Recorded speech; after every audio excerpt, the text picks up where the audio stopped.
ผู้ฟังว่าถ้าเรามีชีวิตอยู่เราก็ให้ทานได้รักษาศีลได้เจริญภาวนาได้เราจะเป็นคนดีหรือคน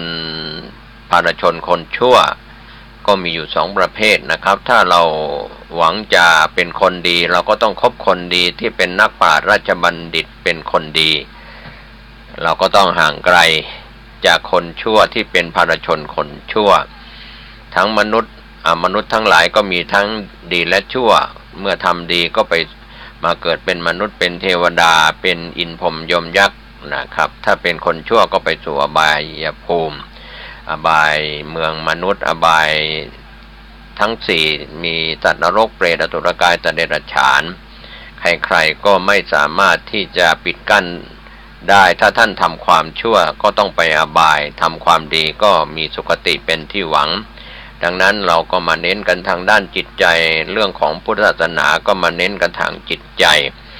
ใครทำดีไม่ดีก็อยู่ที่ตัวบุคคล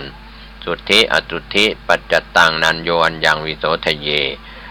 จะเป็นใครนะครับเราจะสนับสนุนส่งเสริมแต่เราก็มีข้อกำหนดอยู่อย่างหนึ่งว่าเราจะไม่สนับสนุนคนทำความชั่วคนที่ทุจริตคอร์รัปชันในบ้านในเมืองในโลกใบนี้หรือในประเทศไทยหรือในต่างประเทศเมื่อถ้ามีคนชั่วภารชนคนชั่วก็จะทำให้มีอบายภูมิอบายมุขมากมายเต็มบ้านเต็มเมือง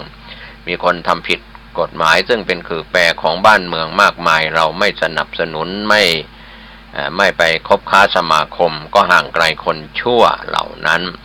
ดังนั้นคนดีมีที่ไหนเราก็ไปแสวงหาไปคบค้าสมาคมเพื่อความเป็นมงคลว่าเราคบคนดีก็เป็นสีแก่ตัวคบคนชั่วก็พาตัวฉิบหายหรือสู่อบายดังนั้นวันนี้ใครทำผิดกฎหมายของบ้านเมืองใครเป็นโจรในเครื่องแบบฝ่ายปกครองทหารตำรวจฝ่ายกระทรวงต่างๆที่เป็นโจรในเครื่องแบบคอร์รัปชันเป็นโจรในส่วนของผ้าเหลืองเป็นโจร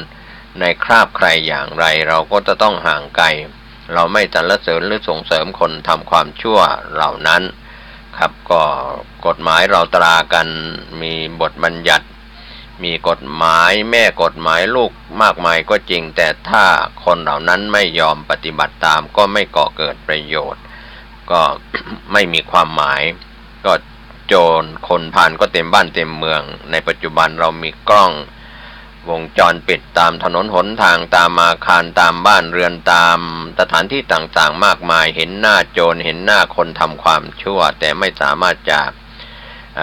แก้ไขความประพฤติของเขาเหล่านั้นเรื่องของปากท้องมีส่วนสำคัญเขามีความหิวข้าวหิวน้ำการครองชีพค่าครองชีพไม่สมดุลก็จะเป็นปัญหาของสังคมไม่มีที่สิ้นสุดเรียกว่าโจรเต็มบ้านเต็มเมืองการเอารัดเอาเปรียบในสังคมก็มากมายยิ่งขึ้นนะครับก็คนดีก็หนีเข้าป่าก็หาป่าไม่ได้เป็นดอยโล้นเป็นถ้ำก็หายากนะครับก็จะหนีไปไหนหนีคนชั่วหนีภารชนคนชั่วเต็มบ้านเต็มเมืองอย่างนี้ทางแก้ก็คือเราจะต้องรักษาอภิบาลคนดีให้มีมากขึ้นในสังคมมากกว่าคนชั่วในสังคมนะครับก็ฝากไว้เป็นการแบ่งปันความคิดดีๆวันนี้เช้านี้ก็ตรงกับวันจันทร์ที่หลายคนหลายท่านอยู่ท่ามกลางอากาศที่มีฝนตกชุกหนาแน่นในบางพื้นที่ก็ขอให้ท่านติดตามการพยากรณ์อากาศจากกรมอุตุนิยมวิทยาหรือศูนย์อุตุนิยมวิทยาเครือข่ายที่เราลิงก์สัญญาณกันไปวันนี้ FM 91.50 เมกะเฮิรตซ์วิทยุชุมชนคนนาน้อยอำเภอนาน้อยจังหวัดน่านก็มีอาจารย์ประครูสุจินต์นันทธรรมเป็นผู้อำนวยการสถานีเราห่างหายกันไป2 เดือน3 เดือนอยู่ในระหว่างการต่อใบอนุญาตจากปีที่ผ่านมาจนถึงปีนี้เรียบร้อยแล้ว FM 91.50 เมกะเฮิรตซ์วิทยุชุมชนคนนาน้อยเป็นวิทยุชุมชนที่เหลือน้อยเต็มทีของจังหวัดน่านนะครับเชียงใหม่เราก็เหลือน้อยจังหวัดต่างๆทั่วประเทศวิทยุชุมชนเหลือน้อยมีแต่คลื่นบริการธุรกิจเต็มหน้าปัดไปหมดซ้ายสุดขวาสุดนะครับบริการสาธารณะก็มีพอยาไส้หรือพอทำเนาพอเป็นกระสายนะครับก็ฝากกันไว้ ก็อย่าลืมนะครับแจ้งข่าวประชาสัมพันธ์คณะสงฆ์เชียงใหม่ฉลองปริญญาธรรมกับพระภิกษุสามเณรที่สอบปริญญาธรรมได้ปีนี้วันพุธที่ 29 สิงหาคมณพระวิหารหลวงวัดพระสิงห์วรมหาวิหารตำบลพระสิงห์อำเภอเมืองจังหวัดเชียงใหม่ก็ตั้งแต่ช่วง 8 นาฬิกาเป็นต้นไปจนกว่าจะแล้วเสร็จนะครับช่วงบ่ายนะครับก็เชิญชวนไปแสดงมุทิตาส่งเสริมผู้ที่ศึกษาปริยัติธรรมเป็นปริญญาธรรมนะครับก็ขอให้ช่วยกันรักษาพระพุทธศาสนาด้วยนะครับศึกษากันจบปริญญาธรรมจะ9 ประโยคไม่ถึง9 ประโยคจะกี่ประโยคจะปริยัติธรรมแผนกธรรมแผนกบาลีแผนกใดๆก็อย่าลืมนำตัวตนของท่านไปปฏิบัติวิปัสสนาธุระพระเดชพระคุณพระพรหมมงคลหลวงปู่ทองสิริมังคโรฝ่ายวิปัสสนาจารย์นะสอนผู้ดำเนินรายการตั้งแต่วันแรกที่เจอกันว่าต้องกินยาก่อนไปเรียนสลากยากินยาเพื่อไปรักษาโรคคือกิเลสส่วนสลากยาเรียนก็ได้ไม่เรียนก็ได้นะครับสลากยานั้นเป็นเรื่องของเภสัชกรที่จะปรุงยามาให้คนไข้ดังนั้นการกินยาเพื่อรักษาโรคก็คือวิชาวิปัสสนากรรมฐานท่านจะเรียนจบพระไตรปิฎกอัตถกถาฎีกานุฎีกาปริญญาธรรม9 ประโยคจบนักธรรมตรีโทเอกจบธรรมศึกษาตรีโทเอกจบพุทธศาสตร์บัณฑิตจบมหาบัณฑิตจบดุษฎีบัณฑิตจบปริญญาเอกจบอะไรนั้นไม่สำคัญถ้าเรายังไม่จบการศึกษาวิชาที่จะเป็นวิปัสสนาจะไม่สามารถแก้ไขตนเองได้ทานก็ไม่ให้ศีลก็ไม่รักษาภาวนาก็ไม่เจริญนะครับจบอะไรมาจะไปเป็นอะไรใบกระดาษเต็มห้องที่ท่านพักอาศัยอยู่ก็ไม่มีประโยชน์นะครับก็ถือว่าเราจะต้องจบการศึกษาด้วยวิชาวิปัสสนาที่สุดจุดหมายปลายทางรออยู่ข้างหน้านะครับการสิ้นจากอาสวะกิเลสจะในปัจจุบันยังไม่สิ้นจากอาสวะกิเลสเราก็ต้องรู้จักทางที่จะทำให้สิ้นจากอาสวะกิเลสทั้งบรรพชิตและคฤหัสถ์เราก็แบ่งปันความคิดดีๆเป็นธรรมะก่อนข่าววันนี้ครับในการประชาสัมพันธ์ข่าวสารก็แจ้งเข้ามาเราก็พยายามประชาสัมพันธ์นะครับในส่วนของท่านพระครูธีรธรรมประกาศเจ้าวาดวัดปราสาทตำบลพระสิงห์อำเภอเมืองเชียงใหม่จังหวัดเชียงใหม่ก็แจ้งข่าวการจัดงานบรรกตัญญูของศรัทธาของวัดปราสาทศิษยานุศิษย์ก็จะจัดงานบรรกตัญญูของวัดปราสาทตำบลพระสิงห์อำเภอเมืองเชียงใหม่วันเสาร์ที่15 กันยายน 2561ช่วงเช้า 9 นาฬิกาเป็นต้นไปเชิญท่านร่วมงานนี้โดยพร้อมเพรียงกันก็เมื่อคืนที่ผ่านมาก็ผ่านพ้นไปในรถด่วนขบวนพิเศษไปยังวัดศรีโพธารามตำบลยางเนิ้งอำเภอสารพีเชียงใหม่ครั้งต่อไปเป็นครั้งที่5ก็เป็นวันจันทร์ที่3 กันยายนแรม 8 ค่ำเดือน 11เหนือไปยังวัดบวกครกหลวงตำบลท่าสารามอำเภอเมืองเชียงใหม่จังหวัดเชียงใหม่ 20 นาฬิกาฟังพระธรรมเทศนา1กันนะครับก็ประชาสัมพันธ์นอกจากนั้นท่านที่จะร่วมถวายภัตตาหารโครงการวิปัสสนาธุระของคณะสงฆ์เชียงใหม่ที่พุทธมณฑลจังหวัดเชียงใหม่ตำบลป่าเมี่ยงอำเภอดอยสะเก็ดจังหวัดเชียงใหม่ผ่านเป็น1 ครั้ง 17-19 สิงหาคมเป็นเวรวาระของคณะสงฆ์อำเภอเมืองสันกำแพงแม่ออนสันทรายอมก๋อยครั้งที่2จะมีขึ้น 21-23 กันยายนเป็นส่วนของคณะสงฆ์อำเภอสารพีหางดงแม่ริมเวียงแหงกาญจนิวัฒนานะครับ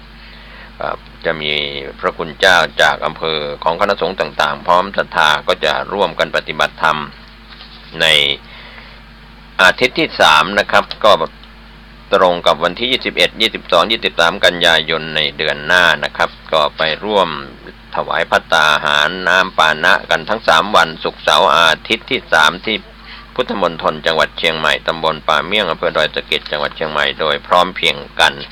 งานนี้ก็มีพระเดชพระคุณพระพรหมมงคลหลวงปู่ทองสิริมังคโรวัดพระธาตุสีจอมทองวรวิหารเป็นประธานกรรมการที่ปรึกษาและอุปถัมภ์ฝ่ายบรรพชิตนะครับฝ่ายคฤหัสถ์ก็มีผู้ว่าราชการจังหวัดเชียงใหม่เป็นต้นเป็นประธานนะครับก็มีคณะกรรมการฝ่ายต่างๆนะครับเราก็จะทยอยประชาสัมพันธ์กันเข้าข่าวแรกกันในเช้าวันจันทร์ที่27วันนี้นะครับสิงหาคมเหลือไม่กี่วันก็จะสิ้นเดือน ครับก็ขอให้ท่านทำงานกันด้วยความสุขกายสุขใจเดินทางขึ้นเหนือร่องใต้ด้วยความปลอดภัยเชียงใหม่จัดงานคืนสู่เหย้าลูกเสือชาวบ้านก็เป็นบรรยากาศคืนสู่เหย้าลูกเสือชาวบ้านอำเภอเมืองเชียงใหม่เป็นบรรยากาศเมื่อวานนี้ผ่านไปด้วยความคึกคักนะครับก็มีลูกเสือชาวบ้านจังหวัดเชียงใหม่อำเภอเมืองเชียงใหม่เทศบาลนครเชียงใหม่ชมรมวิทยากรลูกเสือชาวบ้านจังหวัดเชียงใหม่เข้าร่วมเป็นจำนวนมากก็เป็นการทบทวนวัตถุประสงค์เจตนารมณ์กฎคำปฏิญญาณพระบรมราโชบายอุดมการณ์ภารกิจของลูกเสือชาวบ้านตลอดจนประสานสัมพันธ์ให้เกิดความรักความสามัคคีความเป็นน้ำหนึ่งใจเดียวกันเทิดทูนสถาบันชาติศาสนาพระมหากษัตริย์รวมทั้งเพื่อให้พี่น้องลูกเสือชาวบ้านมีส่วนร่วมในการแก้ไขปัญหาต่างๆในชุมชน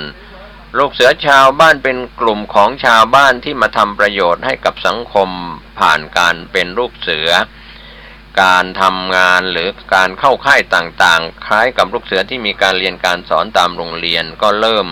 ก่อตั้งลูกเสือชาวบ้านเมื่อปีพุทธศักราช 2512 โดยตำรวจตระเวนชายแดนฝึกสอนให้ชาวบ้านรู้จักดูแลความปลอดภัยในหมู่บ้านการป้องกันตนเองตลอดจนสอดแนมรักษาความปลอดภัยตามแนวชายแดนเป็นลำดับต้นๆแล้วก็ฝึกให้นำเอาหลักวิชาลูกเสือมาเป็นแนวทางปฏิบัติภายหลังก็ได้รับการขยายไปทั่วทุกภูมิภาคทุกจังหวัดของพื้นที่ประเทศไทยก็เป็นการฟื้นฟูนะครับลูกเสือชาวบ้านคืนชีพรวมพลังกันอีกครั้งหนึ่งเพื่อรักษาสถาบันทั้ง3ชาติศาสนาพระมหากษัตริย์ในส่วนอุทยานแห่งชาติศรีล้านนาร่วมกับมูลนิธิอิออนประเทศไทยปลูกป่าเฉลิมพระเกียรติสมเด็จพระนางเจ้าสิริกิติ์พระบรมราชินีนาถในรัชกาลที่9ฟื้นฟูป่าต้นน้ำอำเภอเชียงดาวจังหวัดเชียงใหม่นายภูพิชิตช่วยบำรุงหัวหน้าอุทยานแห่งชาติศรีล้านนากล่าวกับทีมข่าวเชียงใหม่ว่าอุทยานแห่งชาติศรีล้านนาร่วมกับหน่วยงานภาครัฐมูลนิธิอิออนประเทศไทยภาคประชาชนร่วมกันปลูกป่าเฉลิมพระเกียรติสมเด็จพระนางเจ้าสิริกิติ์พระบรมราชินีนาถในรัชกาลที่9เนื่องในโอกาสมหามงคลเฉลิมพระชนมพรรษา86พรรษา12สิงหาคม2561ที่บริเวณป่าบ้านกิ่วต่ำย่อมบ้านปางมะเยาตำบลปิงโค้งอำเภอเชียงดาวจังหวัดเชียงใหม่นะครับเป็นบรรยากาศเมื่อวานนี้นะครับถือว่าป่าเหล่านี้อยู่ในพื้นที่ป่าสงวนแห่งชาติป่าเชียงดาวอยู่ในเขตอุทยานแห่งชาติศรีล้านนาเป็นป่าต้นน้ำแม่ปิ่งนะครับก็เรียกว่าเป็นที่ไหลไปยังตัวเมืองเชียงใหม่และไหลลงสู่แม่น้ำเจ้าพระยาถูกบุกรุกแผ่วถางทำให้เกิดปัญหาภัยแล้งปัญหาดินโคลนถล่มตามมาเจ้าหน้าที่ก็ขอคืนพื้นที่ป่าจากเจ้าของ4 รายเมื่อ2 เดือนก่อนได้คืนมา70 ไร่จึงเข้าทำการปลูกป่าคืนพื้นที่ป่าต้นน้ำให้กลับมาอุดมสมบูรณ์นะครับได้นำไม้พื้นถิ่นไม้ไผ่ซางไม้สักไม้แดงไม้ประดู่กว่า 14,000 กล้ามาปลูกบนพื้นที่70 ไร่เป็นบรรยากาศชื่นมื่นเมื่อวานนี้ที่อำเภอเชียงดาวจังหวัดเชียงใหม่ก็ขอให้ขยายวงกว้างออกไปแล้วก็ขอให้นายทุนที่ตัดไม้ทำลายป่าก็สูญพันธุ์ไปด้วยนะครับป่าจะได้ไม่สูญพันธุ์ตามเพราะนายทุนที่ตัดไม้ทำลายป่าคนมาปลูกป่าทดแทนลูกหลานมาปลูกป่าทดแทนมันนี้กว่าจะโตกว่าจะได้พันธุ์ไม้ที่สมบูรณ์อีกหลาย10 ปีข้างหน้าจังหวัดลำปางมอบอุปกรณ์ประกอบอาชีพการเกษตรสร้างรายได้กับประชาชนที่มีรายได้น้อยพื้นที่อำเภอเมืองปานจังหวัดลำปางเมื่อวานนี้นายสมพลสวัสดิ์ธรรมผู้ว่าราชการจังหวัดลำปางส่งมอบวัสดุอุปกรณ์การประกอบอาชีพการเกษตรในครัวเรือนส่งเสริมการพัฒนาคุณภาพชีวิตของประชาชนจังหวัดลำปางทุกกลุ่มทุกช่วงวัยนะครับก็ได้มีเกษตรกรอำเภอเมืองปาน50 รายเข้าร่วมอบรมการปลูกพับตามหัวข้อเรื่องไม้ผลมหัศจรรย์สร้างรายได้บนพื้นที่สูงของไทยโครงการของสำนักงานเกษตรจังหวัดลำปางก็ผู้ว่าราชการจังหวัดลำปางได้พบปะพูดคุยสร้างความเข้าใจกับ การพัฒนาพื้นที่สูงและพื้นที่อำเภอเมืองปานให้เป็นหนึ่งของเมืองเกษตรคุณภาพเกษตรสุขภาพวรรณเกษตรตามนโยบายของจังหวัดลำปางให้ประชาชนและเกษตรกรมีส่วนร่วมการขับเคลื่อนที่อำเภอเมืองปานลำปางนะครับก็มีการปลูกพืชผักมีโอกาสได้เชื่อมโยงการท่องเที่ยวของจังหวัดลำปางในโอกาสที่อำเภออื่นๆก็จะดึงเอาศักยภาพโดดเด่นแต่ละอำเภอแต่ละพื้นที่มาเป็นจุดขายดังนั้นลำปางเป็นเมืองท่องเที่ยววิถีเกษตรและธรรมชาติที่โรแมนติกนะครับเป็นเมืองเล็กๆที่น่ารักตามเป้าหมายลำปางปลายทางฝันนะครับก็ขอบคุณทีมข่าวคุณปันธวัฒน์ทวีพรจิรภาคจากสวทลำปางที่ได้รายงานข่าวกันเข้ามาเมื่อวานนี้ส่วนข่าวจากจังหวัดพะเยาสำนักงานจัดหางานจังหวัดพะเยาเตือนให้ผู้ที่จะเดินทางไปทำงานต่างประเทศศึกษาข้อมูลให้ชัดเจนป้องกันถูกหลอกจากนายหน้าเถื่อนนางดารุพัฒน์ลิ้มปวานิชจัดหางานจังหวัดพะเยากล่าวกับทีมข่าวของพะเยาเมื่อวานนี้ว่ากรมการจัดหางานรับแจ้งจากกรมการกงสุลกระทรวงการต่างประเทศกรณีมีคนไทยถูกสายและนายหน้าเถื่อนหลอกลวงให้เดินทางไปทำงานในประเทศกาตาร์โดยไม่ผ่านขั้นตอนการนำแรงงานไทยไปทำงานต่างประเทศตามพระราชบัญญัติจัดหางานและคุ้มครองคนหางานพุทธศักราช 2528 และถูกตำรวจจับกุมที่กรุงโดฮาประเทศกาตาร์ขอแจ้งเตือนว่าผู้ที่มีความประสงค์จะเดินทางไปทำงานต่างประเทศควรดำเนินการตรวจสอบข้อมูลนายจ้างสถานประกอบการในต่างประเทศหากสมัครไปทำงานต่างประเทศผ่านบริษัทจัดหางาน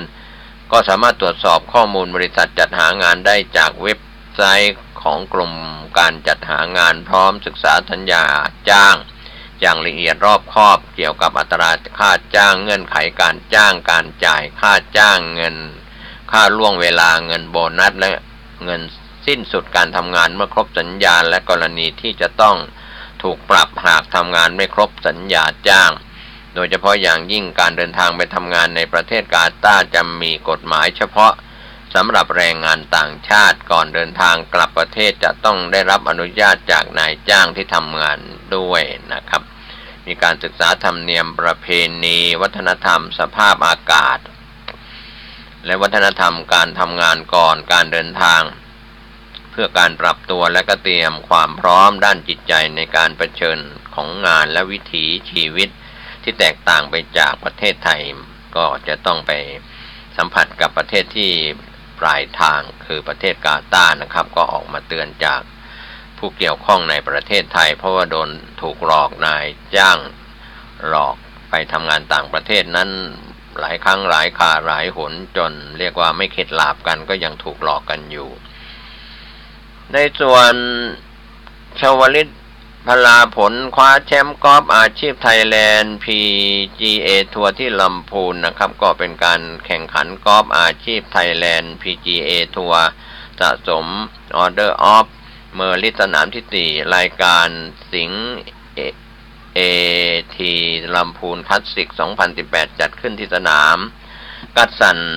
พานอารามากอล์ฟคลับจังหวัดลำพูนชิงเงินรางวัลรวม2 ล้านบาทไปแล้วเป็นบรรยากาศเมื่อวานนี้ก็ขออนุญาตนำรายงานเฉพาะหัวข้อข่าวของลำพูนส่วนจังหวัดแพร่นั้นเชิญชวนร่วมเจริญพุทธมนต์ถวายพระพรชัยยมงคลและสักการะพระธาตุพันปีครั้งที่8นายพงษ์รัตน์พิลมรัตน์ผู้ว่าราชการจังหวัดแพร่กล่าวถึงจังหวัดแพร่เชิญชวนร่วมเจริญพุทธมนต์ถวายพระพรชัยมงคลสักการะพระธาตุพันปีครั้งที่8ณวัดหัว561นี้ที่จังหวัดแพร่นะครับในช่วงเวลา 16 นาฬิกาเป็นต้นไปนะครับก็จะมีพิธีในวันจันทร์ที่ 27 สิงหาคมก็คือวันนี้นะครับที่พระธาตุหัวขวงวัดหัวขวงตำบลในเวียงอำเภอเมืองแพร่จังหวัดแพร่เริ่มเวลา 16 นาฬิกาเป็นต้นไปก็กล่าวถึงประวัติพระธาตุหัวขวงเป็นเจดีย์ใหญ่กลางใจเมืองและเป็นเจดีย์ที่เก่าแก่คู่กับวัดสร้างในสมัยเชียงแสนปีพุทธศักราช 1443 โดยพญาพนมสิงห์ เจ้าเมืองผู้ครองนครแพร่พระธาตุเจดีย์ก่อด้วยอิฐฐานเป็นรูปสี่เหลี่ยมจัตุรัสกว้างด้านละ 3.50 เมตรสูง 25.6 เมตรภายใต้ฐานเจดีย์มีสำเภาทองสำเภาเงินบรรจุพระบรมสารีริกธาตุขององค์สมเด็จพระสัมมาสัมพุทธเจ้าปัจจุบันพระธาตุเจดีย์มีสภาพที่สมบูรณ์ดีนะครับก็เชิญชวนประชาชนชาวจังหวัดแพร่และบริเวณพื้นที่ใกล้เคียงวันนี้ร่วมแต่งกายในชุดโทนสีขาวหรือสีอ่อนร่วมกิจกรรมเจริญพุทธมนต์ถวายพระพรชัยมงคลและสักการะพระธาตุพันปีครั้งที่ 8 ณ วัดหัวควงอำเภอเมืองแพร่จังหวัดแพร่ในวันนี้นะครับ27 สิงหาคม 2561 ที่แพร่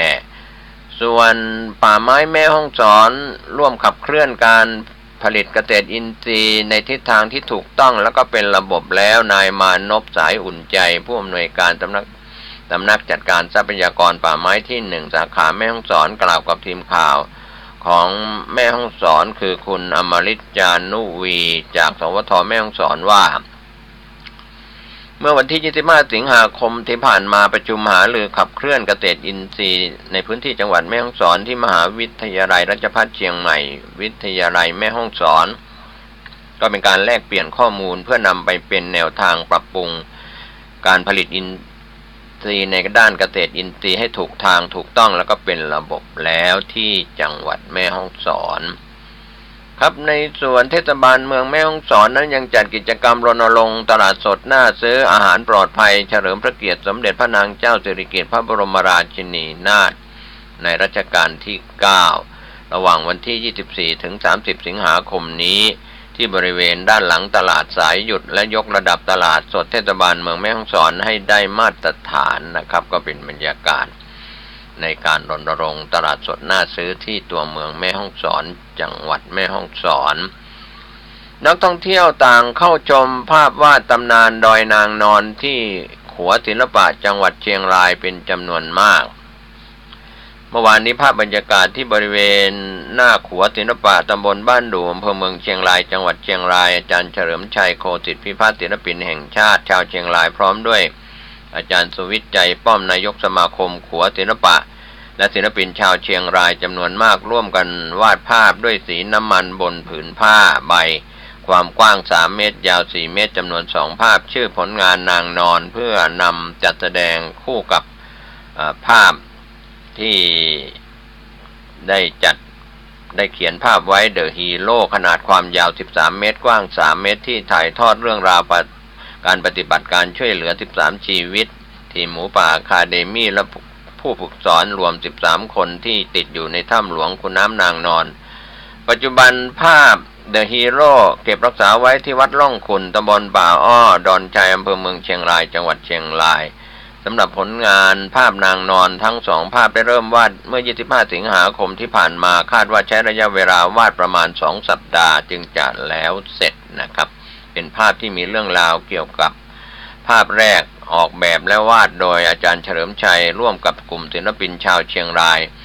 ถ่ายทอดจินตนาการเป็นภาพดวงตาพระพุทธเจ้าและวัดสำคัญในจังหวัดเชียงรายเช่นวัดพระแก้ววัดล่องขุ่นวัดป่าสักไร่เชิญตะวันส่วนภาพที่2เป็นการถ่ายทอดเรื่องราวที่เกี่ยวกับตำนานดอยนางนอนด้วยศิลปะล้านนาด้วยการวาดภาพในวันแรกเมื่อ 25 สิงหาคมที่ผ่านมากำหนดแล้วเสร็จประมาณ2 สัปดาห์ซึ่งจะให้ประชาชนและนักท่องเที่ยวเดินทางไปชมการวาดภาพของกลุ่มศิลปินเป็นจำนวนมากขณะที่ภาพจำลองเดอะฮีโร่ปัจจุบันยังคงติดตั้งอยู่ที่ขัวศิลปะให้นักท่องเที่ยวแวะชมและถ่ายภาพอย่างเดิมนะครับก็ขอบคุณทีมข่าวจากเชียงรายคุณสมชายเกิงฝากจากสวทเชียงรายนะครับส่วนสำนักงานเกษตรจังหวัดน่านมีพิธีลงนามร่วมมือโครงการสร้างทักษะและส่งเสริมอาชีพด้านการเกษตรเป็นบรรยากาศเมื่อวานนี้ที่สำนักงานเกษตรจังหวัดน่านดำเนินงานโครงการเสริมรายได้กับเกษตรกรรายย่อยสร้างทักษะและก็ส่งเสริมอาชีพด้านการเกษตรในพื้นที่จังหวัดน่านก็มีนายวิบูลย์แววบัณฑิตรองผู้ว่าราชการจังหวัดน่านเป็นประธานพิธีลงนามที่ห้องประชุมพระเจ้าสุริ พระเจ้าสุริยพงศ์ผลิตเดชชั้น3 ตนกลางจังหวัดน่านก็การฝึกอบรมครั้งนี้124ชุมชนทั้งหมด15อำเภอใช้งบประมาณ71,662,400 บาทมีขั้นตอนกิจกรรมเวทีชุมชนกิจกรรมฝึกอาชีพสนับสนุนแผนพัฒนาอาชีพจะทำข้อบันทึกเป็นการจัดทำขึ้นระหว่างส่วนราชการสังกัดกระทรวงเกษตรและสหกรณ์และคณะกรรมการพัฒนาการเกษตรระดับชุมชนทั้ง123ชุมชนแล้วก็ขอบคุณคุณนิสารัตน์นินสว่างจากสวท.น่านที่ได้รายงานข่าวนี้กันเข้ามาครับก็เป็นเรื่องราวส่วนข่าวลำปางอีกข่าวหนึ่งเมื่อวานนี้จังหวัดลำปางเปิดงานเทศกาลดนตรีแจ๊สซ้อนมิวสิกเฟสติวัลคืนวันพระจันทร์ลำปางภายใต้แคมเปญลำปางปลายทางฝันเพื่อส่งเสริมการท่องเที่ยวลดความเหลื่อมล้ำแก่พี่น้องประชาชนอำเภอเมืองปานจังหวัดลำปางเป็นบรรยากาศชื่นมื่นที่ปางม้าปางล้ออำเภอเมืองปานจังหวัดลำปางโดยการนำของนายทรงพลสวัสดิ์ธรรมผู้ว่าราชการจังหวัดลำปางพร้อมทีมงานเทศกาลดนตรีแจ๊สซ้อนมิวสิกเฟสติวัลคืนวันพระจันทร์ลำปางก็เป็นบรรยากาศชื่นมื่นเมื่อคืนที่ผ่านมาส่วนปลัดจังหวัดเชียงรายนำพี่น้องชาวพุทธจำนวนมากเข้าวัดปฏิบัติธรรมโครงการผู้ว่าพาเข้าวัดนะครับโดยนายสำริดสวามิภักดิ์ปลัดจังหวัดเชียงรายก็เปิดโครงการสืบสารพระพุทธศาสนาผู้ว่าพาเข้าวัดประจำปีนี้ก็เป็นหมู่บ้านรักษาศีล5วัดจอเจริญสุขขุมวาดตำบลดอนศิลาอำเภอเวียงชัยจังหวัดเชียงรายมีพระรัตนมุนีรองเจ้าคณะจังหวัดเชียงรายรักษาการเจ้าคณะจังหวัดเชียงรายเป็นประธานสงฆ์พระครูรัตนชัยคุณเจ้าคณะอำเภอเวียงชัยเจ้าวาดวัดจอเจริญพระสงฆ์เถรานุเถระในอำเภอเวียงชัยตลอดจนหัวหน้าส่วนราชการผู้บริหารท้องถิ่นข้าราชการและประชาชนร่วมกิจกรรมซึ่งเรื่องนี้ก็เป็นเรื่องที่สานต่อกันนะครับเรื่องของผู้ว่าพาเข้าวัดเป็นต้นแบบที่ดีที่เชียงรายส่วนสำนักงานราชบัณฑิตยสภาจัดประกวดแต่งหนังสือสอนพระพุทธศาสนาแก่เด็กในหัวข้อกาลเทศะตามนัยยะพุทธศาสนาประจำปี 2562 ที่จังหวัดแพร่นางพรทิพย์เดชทิพย์ภาคนักวรรณศิลป์ชำนาญการก็กล่าวถึงการจัดประกวดแต่งหนังสือสอนพระพุทธศาสนาแก่เด็กประจำปีพุทธศักราช 2562 หัวข้อเรื่องกาลเทศะตามนัยยะพระพุทธศาสนาที่จังหวัดแพร่ให้กับเด็กที่มีอายุต่ำกว่า 15 ปีได้ศึกษาพระพุทธศาสนาเข้าใจอย่างถ่องแท้ครับก็เป็นเรื่องราวดีๆนะครับที่เราจะต้องเด็กเป็นแบบอย่างที่เดินตามแบบผู้ใหญ่เป็นแบบอย่างที่ดีกับเด็กๆจะเป็นพุทธศาสนาหรือศาสนิกในศาสนาอื่นๆก็ตามผู้ใหญ่เป็นแบบที่ดีให้กับลูกหลานเดินตามในการเป็นต้นแบบในการทำเป็นตัวอย่างความประพฤตินิสัยและกิริยามารยาทของแต่ละท้องถิ่นนะครับวันนี้เวลาของรายการข่าวชาวบ้านเสียงธรรมเสียงข่าวหมดเวลาลงขอบคุณเครือข่าย FM 104.50 เมกะเฮิรตซ์ของวัดฝายหินตำบลสุเทพอำเภอเมืองเชียงใหม่ขอบคุณเครือข่ายวิทยุชุมชนคนนาน้อยอำเภอนาน้อยจังหวัดน่าน FM 91.50 เมกะเฮิรตซ์ซึ่งออนแอร์ออกอากาศในช่วงเวลานี้ขอทุกคนทุกท่านปฏิบัติภารกิจท่านผู้ชมท่านผู้ฟังขอบคุณในส่วนของพี่น้องสื่อมวลชนและก็ท่านผู้ชมท่านผู้ฟังสุขกายสุขใจโดยทั่วหน้ากันสวัสดีครับ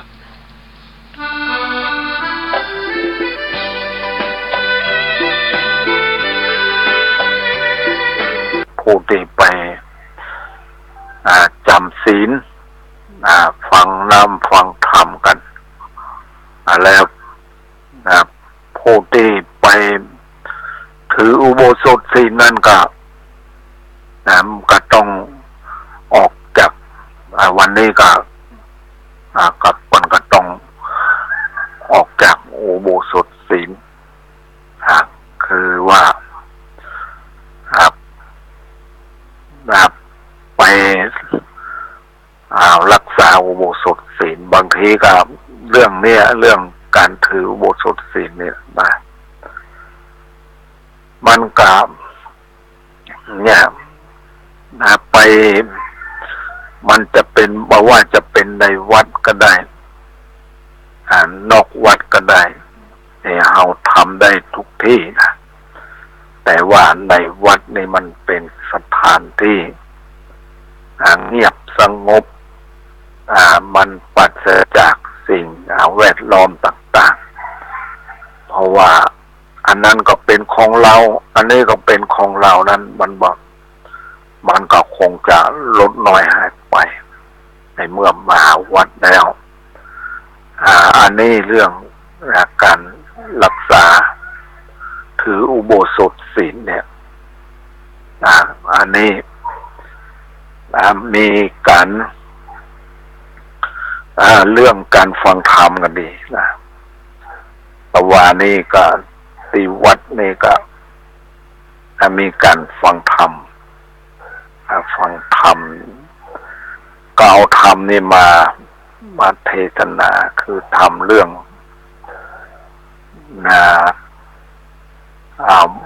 วงสวรรค์วงสวรรค์เนี่ยเกี่ยวกับเนี่ยคนเรานี่จะได้ไปอยู่สวรรค์นั้น ก็จะต้องสร้างบุญสร้างกุศลนะสร้างบุญสร้างกุศลกัน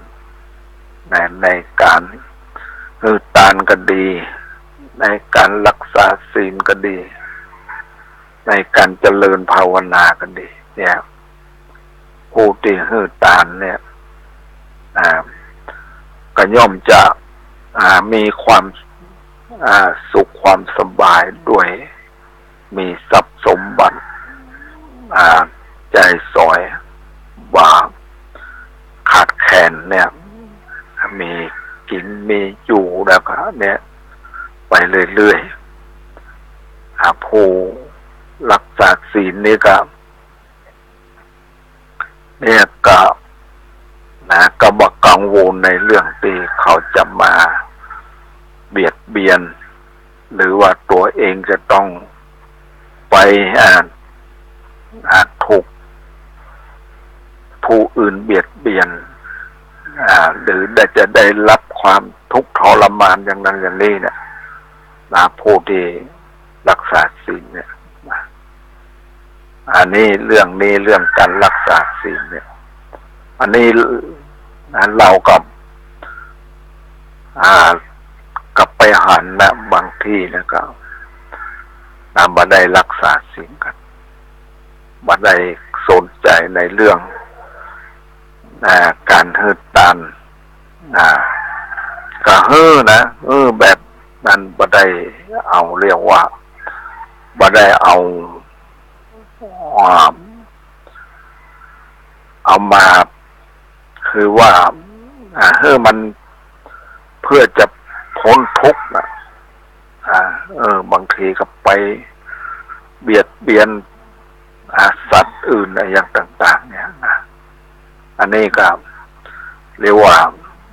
มันก็อย่างเนี่ยเรียกการโรคภัยไข้เจ็บต่างๆเนี่ยเขาจะต้อง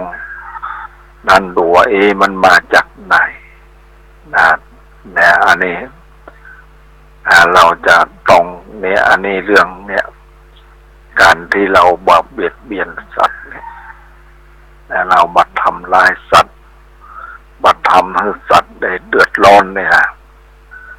อันนี้จะต้องมาพิจารณาบางทีเนี่ยเขาทำไมถึงจะต้องเป็นอย่างนั้นจะต้องได้รับผลอย่างนั้นก็เพราะว่าเนี่ยมันกรรมนี่กรรมบุคคลเราทำกรรมอย่างใดเราก็จะต้องได้รับอย่างนั้นถ้าผู้มีสตินั้นนะย่อมจะเข้าใจในเรื่องนี้ดีนะเรื่องเนี่ยกรรมคือการกระทำของตัวเองเนี่ยอันนี้เรื่องเนี่ยการรักษาศีลเนี่ยมันทำให้เราเนี่ยบักใครมีโรคภัยใครเจ็บแล้วก็บ่มีคือบักกลัวว่าตัวเองจะต้องได้ถูกคนอื่นมาทำร้ายหรือว่าเราจะต้องไปอุบัติเหตุอะไรอย่างต่างๆเนี่ยเพราะว่ามัน เอาบ่ได้ทำกรรมบ่ได้ทำให้ผู้อื่นเดือดร้อนสัตว์อื่นเดือดร้อนนะอันนี้นะมันเป็นเรื่องราวที่เราจะต้อง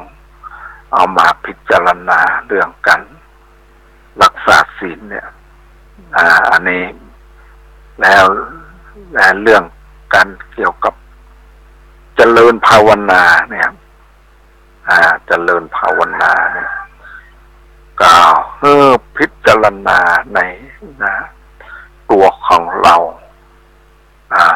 อันนี้มันเป็นอย่างไรเนี่ยเข้าใจในตัวของเราเนี่ยนะอย่างนี้อย่างเราเนี่ยเรื่องอันนี้เรื่องอย่างตีวงสวรรค์เนี่ยมันก็เป็นเราก็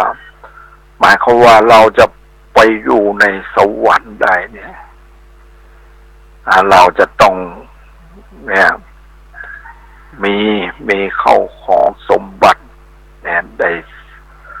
ทำบุญทำกุศลมานะจึงจะได้ไปสวรรค์นะรู้จักทำบุญทำกุศลต่างๆนี่จึงจะได้ไปสวรรค์เราก็หลังรักษาศีลก็เหมือนกันเราก็จะต้องไปสวรรค์ได้ แล้วการภาวนาเนี่ยมันจะต้องถ้ามันสูงขึ้นไปแล้วก็มันพ้นจากสวรรค์นะมันเหนือสวรรค์ขึ้นไปนะถ้าเราเข้าใจในเรื่องร่างกายของตัวเราอย่างถูกต้อง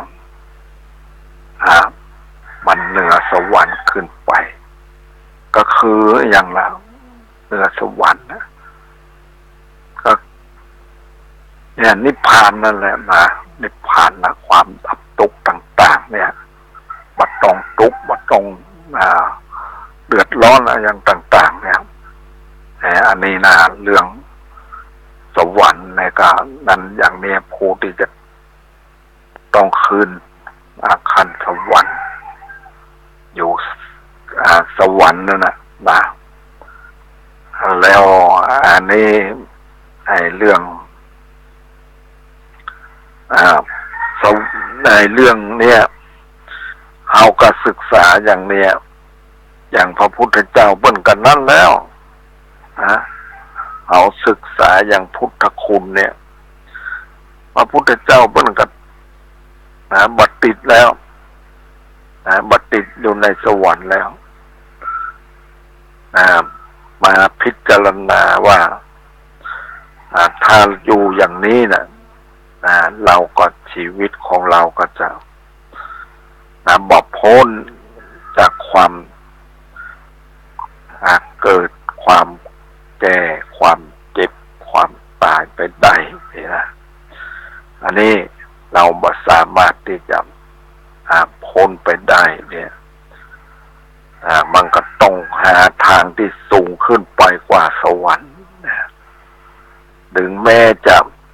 ไปพบพระเจ้าพิมพิสารหรือว่าพญามารเนี่ยต่างๆที่มาบอกว่าอีก7 วันนะท่านจะได้เป็นผู้ที่ครอบครองมหาสมุทรทั้ง4เนี่ยจะเป็นพระเจ้าจักรพรรดิแล้วก็เนี่ยนั่นแหละคือสมบัติต่างๆก็จะเกิดขึ้นกับท่านบ่เอาหรือนี่อันนี้เนี่ยมันหมายความว่ามันอันนี้ก็แสดงว่ามันต้องสูงขึ้นไปแล้วบ่เอาแล้วเพราะว่ามันบ่เป็นที่จะพ้นทุกข์ได้ดับทุกข์ได้แต่ก็ออกเรียกว่าออกไปบวชแล้วก็ไปพบพระเจ้าพิมพิสารนั้นอันนี้ก็เป็นนั้นอยู่นะไปพบพระเจ้าพิมพิสารพระเจ้าพิมพิสารก็เนี่ยก็ว่าถ้าไปอยู่ด้วยนั่นจะได้นั่นจะครอบครอง ติอยู่เนี่ยแล้วเป็นเรียกว่าเป็นใหญ่ในเข้าของสมบัติต่างๆพระพุทธเจ้าเพิ่งก็บ่เอานะอันนี้เพราะอันนี้ก็เป็นเรื่องที่ว่ามันเหนือโลกแต่ว่าแล้วก็บ่เอาละเนี่ยอันนี้ตีสมบัติภายในเนี่ยตีมันจะต้องติดอยู่เวียนว่ายตายเกิดอยู่ก็บ่เอาละแต่ก็ว่าเรานี่ต้องการโมฆะธรรมอันนี้นะเป็นเรื่องที่เนี่ยจะว่าแล้วมันก็เหนือสวรรค์นะ แต่ยังบานต่างบานที่มันจะพ้นทุกข์อย่างแน่นอนเนี่ยต้องเรียกว่ามันก็เนี่ยแต่มันบานอย่างชัดแจ้งนั่นแหละหรือว่ามันยังบัดได้โมฆะธรรมเดียวอันนี้ก็อันนี้ก็เป็นเรื่องราวที่เราจะต้องศึกษาเอามาพิจารณาอย่างถามพระพุทธเจ้าเพิ่นตรัสรู้แล้วเนี่ยอันนี้แล้วก็ได้ช่วยเผยแพร่ช่วยสั่งสอนอันนี้เรื่องนี้ก็ได้ไปสั่งสอนผู้ที่เนี่ยมีอินทรีย์อันแก่กล้าทางด้านตาทางด้านหูทางด้านจมูกทางด้านลิ้นทางด้านกายและทางด้านจิตใจเนี่ยคือว่างานอธิบายแล้วก็ย่อมจะเข้าใจหรือว่าเนี่ยฟังแต่หัวข้อแล้วเนี่ยเพียงแต่หัวข้อเนี่ยว่าท่านเนี่ยท่านเคยได้ยินได้ฟังหรือที่ว่าเราได้ตรัสรู้เนี่ยมันกับฟังเนี่ยกระสำก็มีความระลึกได้ปัญจวัคคีย์ทั้งห้าก็มีความระลึกได้นะอันนี้เพราะว่าเนี่ยเป็นผู้ที่ได้ฝึกมาแล้วได้อบรมมาแล้วได้บำเพ็ญมาแล้วเนี่ยอันนี้ผู้ที่มีเนี่ยอินทรีย์อันแก่กล้าอันนี้เพียงแต่ว่าท่านได้เราได้เคยได้ยินมาหรือว่าเราเนี่ยที่ได้ตรัสรู้เนี่ยนะอันนี้เนี่ยอันนี้แต่ว่านี่แหละเมื่อเป็นประกาศแสดงแก่ปัญจวัคคีย์เนี่ย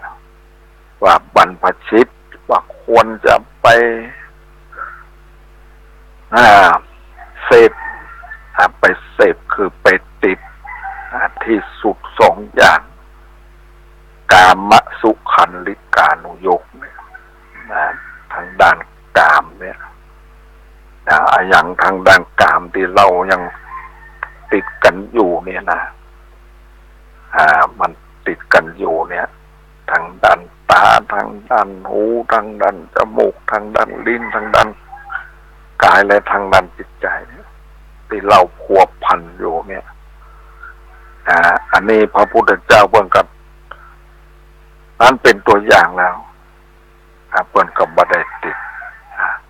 เพราะว่ามันนั่นแล้วคือว่ามันเป็นผู้ที่สมบูรณ์แล้วนะสมบูรณ์แล้วหันแล้วแล้วก็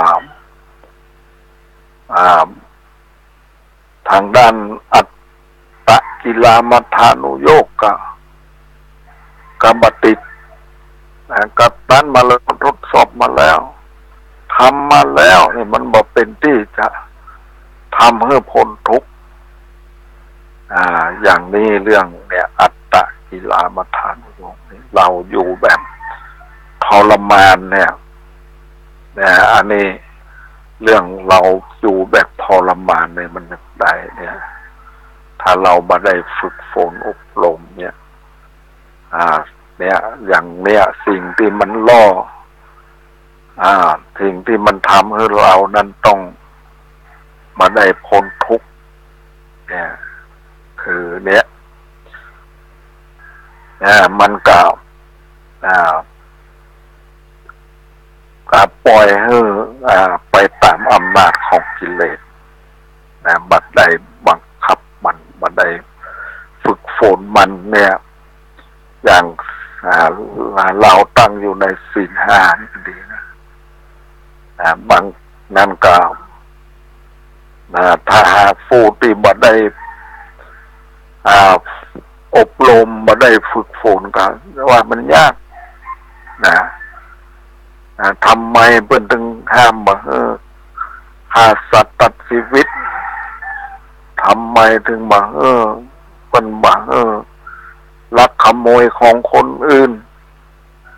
ทำไมถึงมาผิดลูกเมียคนอื่นอันนี้เรื่องข้อกาเมนี่ก็สูงขึ้นไปก็รักษาพรหมจรรย์ถ้าเป็นอุโบสถศีลก็รักษาพรหมจรรย์แล้วทำไมถึงบาปพูดเทศพูดเนี่ยพูดหลอกลวงพูดอะไรอย่างต่างๆเนี่ยพูดที่บอกเป็นสาระประโยชน์พูดที่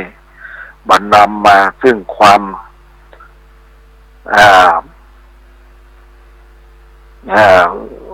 เป็นความเนี่ย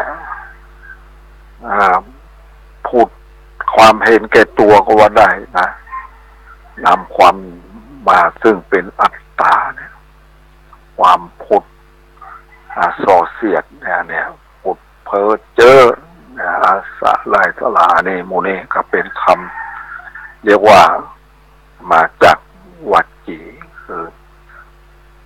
ทางปากของเราแล้วกล่าวเนี่ยข้อที่เนี่ยข้อที่การ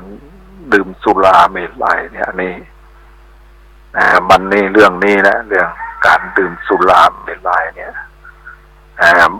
บางทีก็เนี่ยช่วงเข้าพรรษาเนี่ยเพิ่นก็พยายามที่จะรณรงค์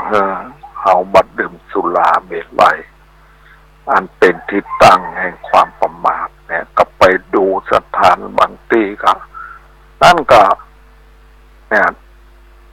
บางใครๆยังปล่อยอันเนี้ยจิตใจของตัวเองไปยุ่งเกี่ยวกับเรื่องข้อเสพของมึนเมาเนี่ยเอาไปเนี่ยไปกินอาหารก็ใจอันนี้กินเข้าไปด้วยเนี่ยอันนี้ก็เป็นเรื่องที่เราจะต้องเอามาศึกษาเอามาพิจารณาแล้วกล่าวอันนี้เรื่องนี้เพราะว่ามันดูในระเบียบมาเอาข้อศีลมาเป็นข้อประพฤติปฏิบัติว่าเรารักษาศีลนะเราอยู่ในระหว่างนี้เราก็อยู่ใน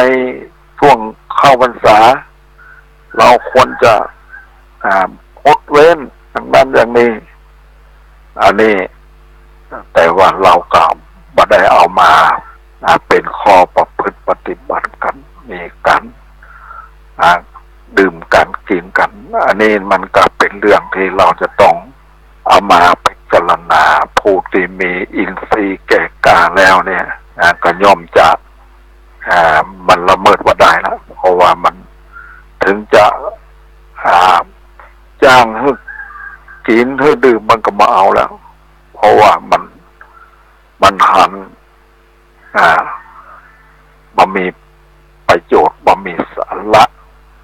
แล้วก็เนี่ยอย่างที่ว่าโทษของมันที่จะพ้นทุกข์ได้อยู่อันนี้เราจะเนี่ยเราเกิดมาเป็นมนุษย์แล้วเนี่ยนี่เราได้มาเป็นมนุษย์นี่ก็ถือว่าโชคลาภอันดีที่ท่านได้รับฟังจบลงไปแล้วนั้นก็เป็นการบรรยายธรรมะจากพระอธิการบุญเปงปิยธรรมโมวัดใหม่ห้วยทรายตำบลสุเทพอำเภอเมืองเชียงใหม่เชิญท่านติดตามศึกษาได้ในวันต่อไปขอทุกคนทุกท่านโชคดีอยู่ดีมีสุขสวัสดีครับท่านผู้ฟังที่เคารพในช่วงเทศกาลเข้าพรรษามาหลายสัปดาห์แล้วนะครับก็ท่านจะได้รับฟังธรรมเป็นคำสอนดีๆจากท่านเจ้าคุณพระประชานาถมุนีเจ้าวาดวัดดอนจันทร์ตำบลทัศรามอำเภอเมืองเชียงใหม่กล่าวธรรมะสร้างปัญญากับสถาบันครอบครัวหน่วยงานของท่านดังนี้ขอเจริญพรผู้ฟังรายการสถานีวิทยุแห่งนี้คนดีของฉันคนดีของแม่คนดีของพ่อคนดีของสามีคนดีของภรรยาคนดีของนายจ้างคนดีของลูกจ้างคนดีของประเทศข้าราชการที่ดีต้องประกอบด้วยศีลห้าศีลห้าเป็นหลักเป็นกฎของคนดีคนดีคนนั้นต้องประกอบด้วยศีลห้าคนที่มีศีลห้าเป็นคนทุกคนยอมรับตั้งแต่พ่อแม่ลูกรักษาศีลที่สุดแม่ก็ยอมรับว่าลูกเป็นคนดีพ่อแม่รักษาศีลลูกก็ยอมรับว่าพ่อแม่เป็นคนดีเป็นแม่ที่ดีเป็นพ่อที่ดีนายจ้างรักษาศีลลูกจ้างก็ยอมรับว่านายจ้างเป็นคนดีลูกจ้างรักษาศีลทำความดีลูกนายจ้างก็ยอมรับว่ลูกจ้างเป็นคนดีสามีภรรยารักษาศีลต่างคนต่างยอมรับว่าเป็นคนดีคนดีก็หมายถึงคนนั้นประกอบด้วยศีลศีลเป็นเหตุให้เกิดสติเป็นเหตุให้เกิดสมาธิศีลเป็นเหตุให้เกิดสติเมื่อเรามีสติเมื่อเรามีสมาธิเราก็สามารถแยกแยะว่าอันไหนควรทำอันไหนไม่ควรทำอันไหนควรทำก่อนอันไหนควรทำหลังเรียกว่าศีลจะทำให้เรามีสติทำให้มีสมาธิสามารถให้เราแยกแยะอันไหน1 2 3อันไหนที่เราจะควรทำก่อนทำหลังนั่นแหละศีลจะทำให้เรามีสติทำให้เรามีสมาธิคนดีคือคนนั้นเคารพกฎหมายเคารพประเพณีคนนั้นเป็นคนดีคนดีก็เป็นคนที่ทุกคนยอมรับดั่งองค์พระบาทสมเด็จพระเจ้าอยู่หัวรัชกาลที่9พระองค์ท่านดำรงตนการเป็นกษัตริย์ด้วยบทบัญญัติหลักศีลห้าอัญเชิญบทบัญญัติหลักศีลห้ามากำกับกำหนดควบคุมการดำรงการเป็นพระมหากษัตริย์พระวรากายของพระองค์ท่านสะอาดและบริสุทธิ์วาจาพระองค์ท่านก็มีพลังอำนาจความคิดของพระองค์ท่าน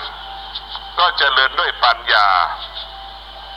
สรุปแล้วพระองค์ท่านรัชกาลที่9ประกอบด้วยศีลเอาศีลมากำกับกำหนดควบคุมการเป็นพระมหากษัตริย์พระองค์ท่านจึงสง่างามในท่ามกลางคนไทย70 ล้านคนพระองค์ท่านจึงโดดเด่น